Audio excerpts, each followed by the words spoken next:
Buenas tardes y muchas gracias. Primero que todo, mi agradecimiento a Comipaz por este magnífico evento y sobre todo la invitación que nos hicieron.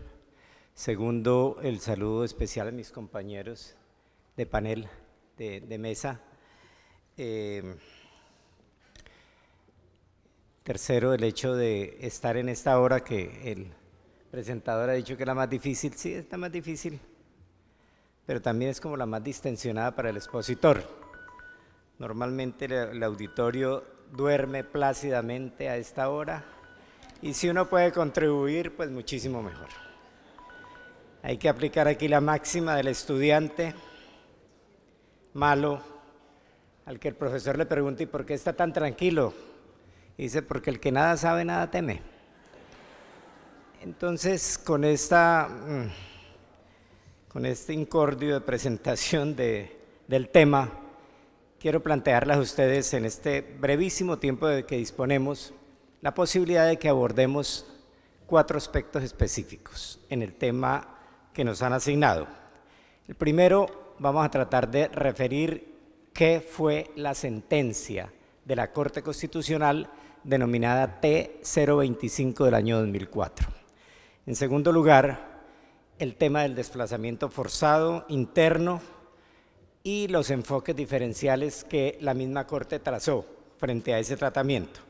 En tercer lugar, vamos a tratar de establecer algo de lo que son las cifras de la guerra, las secuelas de la guerra, para tratar de armonizar un poco con lo que esta mañana nos planteaba el presidente Ernesto Samper Pizano en su brillantísima exposición y las respuestas, al fin y al cabo, de un estadista que acaba de ser el secretario general de UNASUR. Y finalmente, pues una especie de conclusiones y exhortos. En primer lugar, hablar de la sentencia T-025 para quienes son legos, pero también para los que son conocedores del tema. La sentencia de tutela 025 del año 2004 es la sentencia más importante, así ha sido calificada en todos los idiomas, la sentencia más importante que se ha dictado en materia de protección de derechos humanos. Esta sentencia, que entre otras cosas fue la más ambiciosa, la más pretenciosa de parte de la Corte Constitucional, fue dictada en el año 2004 y resolvió inicialmente 119 acciones o 119 expedientes de tutela que reflejaban la situación tan precaria que estaban viviendo 1.150 familias que, al ser una especie de botón de muestra, pues simplemente identificaban una situación de carácter estructural que se estaba presentando en todo el territorio colombiano. De manera que la Corte terminó resolviendo una situación que concernía a 1.382.000 víctimas del desplazamiento. Muy lamentablemente, habría que decir también, pero lo trataremos de decir en las cifras, que esto fue creciendo exponencialmente. ¿Para qué? Para que nosotros identifiquemos que por más medidas que tome la justicia, porque este es un panel sobre democracia y sobre justicia, el papel, el rol que cumplen las Cortes en los conflictos y en el posconflicto, por más esfuerzos de carácter judicial que se realicen, mientras la guerra continúe, mientras las guerras internas continúen, pues de nada va a servir ese enorme esfuerzo que puedan hacer los jueces. Entonces, esa sentencia T-025, repito, terminó inicialmente protegiendo la situación de 1.382.000 personas, pero lamentablemente la cifra de desplazados fue creciendo exponencialmente.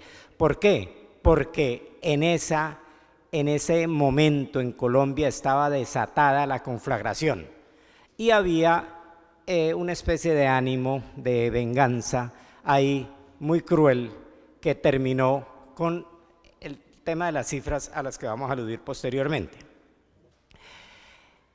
La sentencia T-025 del año 2004 ocupa un lugar señero, privilegiado, vanguardista en las sentencias que han dictado las Cortes y terminó, entre otras cosas, esta Corte sobre los desplazados a su vez, con su sentencia desplazando lugares privilegiados que ocupaban en ese momento dos cortes que habían sido también muy importantes en sus decisiones, que fueron la Corte de la India y la Corte de Sudáfrica.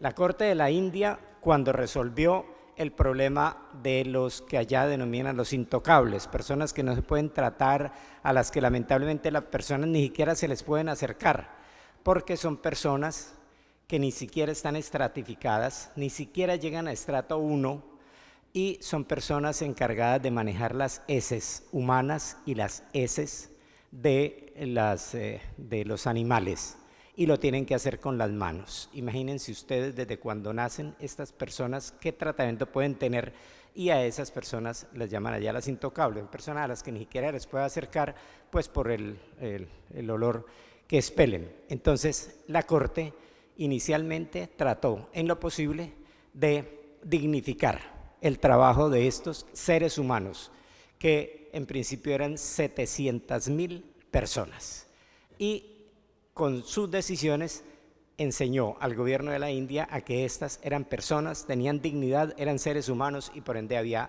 que tratarlos como tales. En segundo lugar, la de Sudáfrica, cuando trató de resolver el tema del apartheid, que también tenía que ver con millones de personas. Pero en tercer lugar vino ya esta Corte de Colombia, que en su época, en el año 2004, trató de resolver la situación de 1.382.000 desplazados que todo el mundo veía en los semáforos, en las esquinas, como si fuera un estorbo, como si fueran personas desechables, despreciadas. Y lamentablemente lo que la Corte encontró fue que así mismo los trataba el gobierno. Lo que hizo la Corte inicialmente fue visibilizar el problema y hablar de un problema de carácter estructural que había tocado ya los cimientos de la sociedad colombiana y que ameritaba decisiones estructurales, como esta que dictó. Es una sentencia, para los que leen las sentencias de derecho, que está consignada en 989 hojas, de las cuales 37 páginas están dedicadas a la parte resolutiva de la sentencia. Tal la magnitud de las órdenes que impartió la Corte Constitucional de Colombia en esa época para tratar un tema estructural que concernía desde el alto gobierno del presidente de la República hasta el gobernante del municipio más alejado, más apartado o de menos densidad poblacional que existía en Colombia, pero que tenía que ver con este problema del desplazamiento. Para todos hubo órdenes. ¿Por qué? Porque se trataba de órdenes estructurales que por ende irradiaban la decisión a muchísimos estamentos y por ende había muchos entes gubernamentales e incluso legislativos comprometidos con la atención que tenía que dársele a la población desplazada. De ahí en adelante la Corte, en el año 2009, crea una sala especial de seguimiento. ¿Para qué? Para que cuando los magistrados que dictaron la sentencia se salieran por terminación de periodo, quienes ingresábamos podíamos asumir este problema.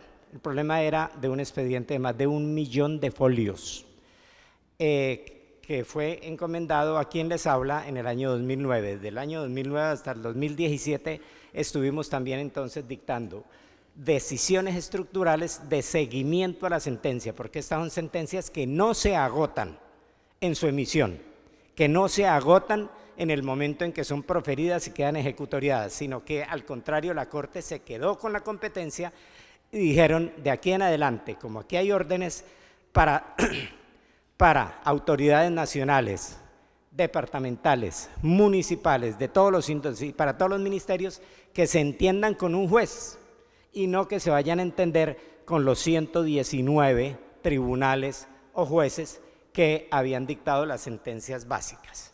Entonces la Corte se queda con la competencia y empieza a hacer un trabajo a través de audiencias públicas y empieza a hacer un trabajo de toma de decisiones, repito, de carácter estructural de seguimiento, con enfoques diferenciales para enseñarle al gobierno que no había querido ver la problemática, enseñarle al gobierno que no puede darle igual tratamiento a las mujeres que han sido víctimas del conflicto por violaciones sexuales, por ejemplo, que el tratamiento que ameritan los indígenas, o que no es igual tratar a los indígenas que a los afrodescendientes. Entonces, organizó de tal manera las decisiones que trató de dictar una para cada segmento poblacional afectado, y asimismo iba identificando qué clase de derechos habían sido conculcados, violados para esos grupos de personas, para efecto de que las decisiones que trataran de paliar su magro destino, pues tuvieran que identificar con claridad a cada uno de los destinatarios. Entonces, de esto se ocupó la Sala Especial de Seguimiento. El desplazamiento forzado es, pues, uno de los grandes problemas que deja la guerra, porque resulta que hace un rato el presidente Ernesto Samper, tratando de explicar el tema de la gran importancia de la paz lograda en Colombia entre la insurgencia y el gobierno, decía: es muy difícil explicarles a personas que no han estado allá, que no han sentido el conflicto, que no han padecido el drama, que no saben qué es el dolor de la guerra y sus secuelas, es muy difícil explicarles por qué es tan grande el tema de los acuerdos que se lograron en La Habana. Y yo diría que cuando nosotros miremos a continuación las cifras que nos deja la guerra, podrían ustedes entender por qué es tan importante tanto la lucha por la paz como estas misiones que se ha echado a cuestas esta organización Cumipaz, y por qué razón nosotros, los que estamos aquí, tenemos que convertirnos en multiplicadores a efecto de ayudar a desarmar los espíritus doquiera que vayamos. ¿Para qué? Para que tratemos en lo posible siempre de buscar a través de las conciliaciones, de los acuerdos, el respeto por la diferencia, pero que no vuelvan a padecer lo que ya se padeció en Colombia. El desplazamiento forzado es un tema que en lo particular casi que me persigue. Realmente a mí me asignaron la labor de hacerle el seguimiento grande a este expediente, que cuando lo devolví ya tenía 1.160.000 folios. Había que armar 4 o 3 cuartos, más bien, 3 cuartos, sí, de una casa para que cupiera el expediente, que nosotros intentamos digitalizar para efecto de que las tomas de decisiones fueran mucho más rápidas. Ahora que entregamos el trabajo en la Corte, en lo posible tratando de cumplir al máximo durante esos 8 años y de haber tomado las decisiones, ahora en la Comisión Interamericana acaban de asignarme el tema de migraciones. O sea, dentro de los migrantes, derechos de los migrantes, también están los derechos de los desplazados forzados internos, de los internacionales, el problema del Triángulo Norte. Tenemos a cargo nuestro el tema de Guatemala, un país que particularmente padece una de las grandes violaciones que tiene el continente, y por esa circunstancia pues pareciera como si estuviéramos totalmente dedicados a esto. Ahorita saludo a mi compañera Esmeralda Arosemena de Troitiño, también comisionada de la Comisión Interamericana de Derechos Humanos, y quien va a hablarles posteriormente. Este tema del desplazamiento forzado, entonces, es una de las tantas formas de migración que existen. Hay personas que migran por voluntad, los que salimos a pasear de pronto, o por algún trabajo temporal, pero lo que más debe a nosotros dolernos es el trabajo de los migrantes que tienen que desplazarse de un lugar a otro de manera forzada. Esas personas están en un estado de vulnerabilidad especial. El drama que ellos tienen, ustedes no se lo imaginan. Para que ustedes simplemente piensen, las niñas que se ven forzadas a pasar por los países del Triángulo Norte en procura de llegar a México y posteriormente a estrellarse con el muro de que hablaba ahora el presidente Samper, son niñas que primero que todo, en la actualidad, tienen que meter en su bolsillito, en su valijita, lo que puedan llevar, la píldora para evitar los embarazos, porque saben que van a ser objeto de violación sexual en cada caseta que pasen, como si fuera la cuota que deben pagar por poder pasar de un lugar a otro. Eso es lo mínimo que yo podría describirles en la actualidad. Pero en Colombia también hubo más de 700.000 casos de violación en la guerra. Y de eso quedaron 26.000 embarazos. Mujeres agredidas sexualmente. Esas son secuelas que ya tienen que ver con la guerra y con el desplazamiento forzado. En materia de cifras, para tratar de, repito, de hacerle el seguimiento a lo que dijo el presidente Samper, cifras, 250.000 muertos nos ha dejado el conflicto armado en esos 53 años de que habló el general vicepresidente de la República hace un rato. 250.000. Esa ya es una cifra escandalosa. Yo diría que los que nos pueden entender son los guatemaltecos, que también tienen una cifra análoga en su guerra interna, o sea, la que padecieron en la época de la dictadura. 250.000 vidas que no se van a recobrar, obviamente, y que es una de las secuelas, la más dolorosa, por supuesto, de todos. Segundo, 6 millones, óigase bien, 6.770.000 personas desplazadas al interior del país. Casi 7 millones para llegar al el muy deshonroso primer lugar en materia de desplazamiento, superando a los países de conflicto en el Oriente Medio. 6.762.000 desplazados, y de ellos se tuvo que ocupar la Sala Especial de Seguimiento. Miles y miles de víctimas, ya les había dicho, de agresión sexual, que tenía que ver con niñas, con adolescentes, con mujeres que fueron violadas delante del esposo, del compañero permanente, antes de que a él lo descuartizaran. Esos son los horrores de una guerra interna, y eso es lo que lamentablemente tuvimos que padecer en Colombia. Y además de eso, miembros de la comunidad LGBTI, porque son personas a quienes algunos consideran que es que tienen una enfermedad. Imagínense ustedes que es que tienen una enfermedad y que esa enfermedad se la tienen que curar a garrote, y garrote es a punta de violaciones, y los violaron de todas las maneras posibles para ver si las mujeres lesbianas se acostumbraban a querer a un macho, a ver si los muchachos se curaban de eso porque tenían una orientación sexual que es algo con lo que nacen, y es muy complejo venir a decir que supuestamente eso es una especie de tratamiento que se les da. Y como si fuera poco, en materia de algo que la gente no percibe, 100 billones de pesos vale la reparación de las víctimas. En términos de dólares, para que nos entendamos, 333.000 millones de dólares hay que buscar para tratar de resarcir el daño que se le ocasionó a esos 6.762.000 desplazados. De manera que si esas personas llevaran a las instancias judiciales su drama, su dolor, y pudieran contar lo que padecieron, habría que generar Producto Interno Bruto en Colombia durante mucho tiempo para que pudiéramos tratar de resolver, siquiera económicamente, esa situación.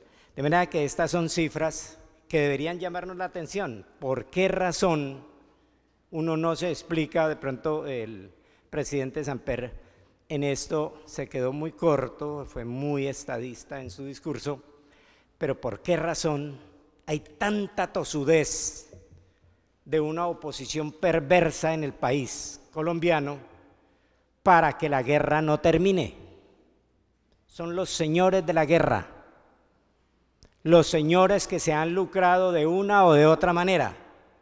Hasta ahora, por ejemplo, que se ha pactado la paz con la guerrilla más antigua del mundo, que era la de las FARC, y que están totalmente desmovilizados y que entregaron las armas en las proporciones que dijo el presidente Samper. Hasta ahora empezamos a descubrir que el problema no era la insurgencia, era la corrupción que corroía al país de lado a lado, mientras se lucraban los que, llenos de guardaespaldas, mandaban a los hijos de los campesinos a la guerra a que fueran carne de cañón, porque eso es lo que puede explicar, que uno no lo lograría entender, que haya tanta tosudez para que esto se perpetúe, para que esa clase de verdad, justicia y reparación, en los términos que ellos los entienden,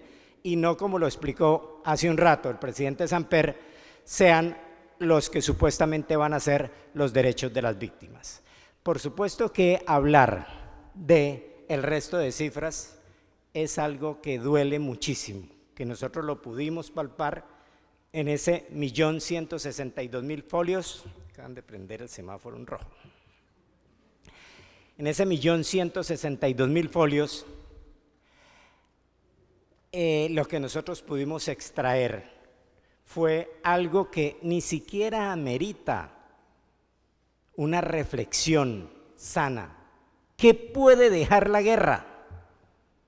¿Qué pueden dejar las confrontaciones? Dolor, sangre, muertos, sufrimiento. Eso es lo único que gana uno con las confrontaciones. Primera gran sacrificada, la verdad. Los señores de la guerra manipulan a su amaño la verdad, la cuentan a medias o la desfiguran. ¿Para qué? Para tratar de hacer la labor maniqueísta respecto de toda una sociedad a efecto de conducirla para donde ellos quieran llevarla. Y en esto, lamentablemente, los medios de comunicación juegan un papel trascendente que lamentablemente es muy grave, porque terminan no informando, sino desinformando a la sociedad. Cuando nosotros hablamos de tratar de hacer algunas exhortaciones, por supuesto que son conclusiones que ustedes, los que están en este auditorio, ya han sacado de su espíritu, han sacado de su formación, han sacado de su vocación por la paz. Por eso están en esta cumbre, porque creen en la paz. Y por la paz hay que dar hasta el último aliento de la vida. Eso me lo decía mi hermana Gilla, que está aquí en el auditorio, está acompañando a Nuestra Señora Madre, tenemos la dicha de tenerla con nosotros, y me decía: de aquí en adelante voy a ser un soldado para Cumipaz. Ella tiene su propia fundación.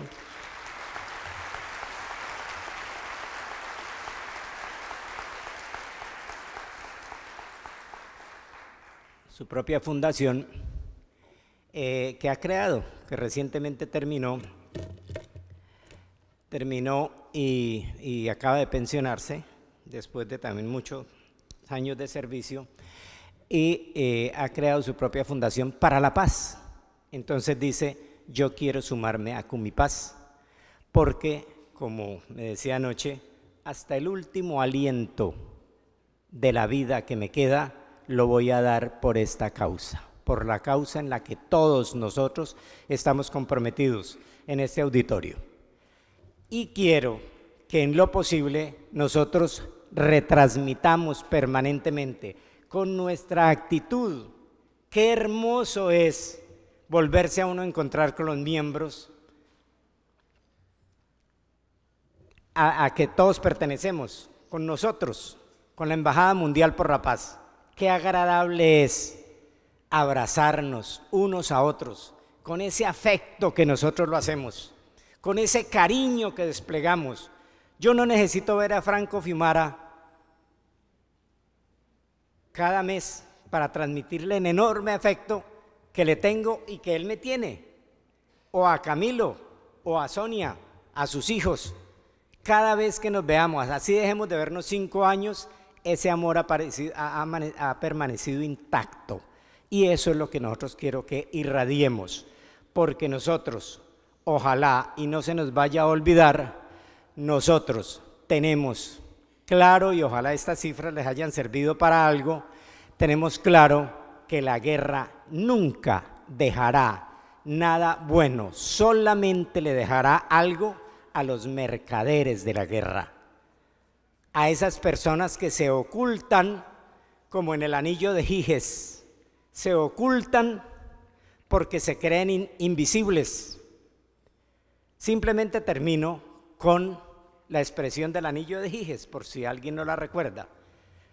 Platón, Libro de la República, libro segundo, dedicado a la justicia. Entonces él explica de Giges. Giges era un pastor, en la forma como ellos lo explicaban las cosas.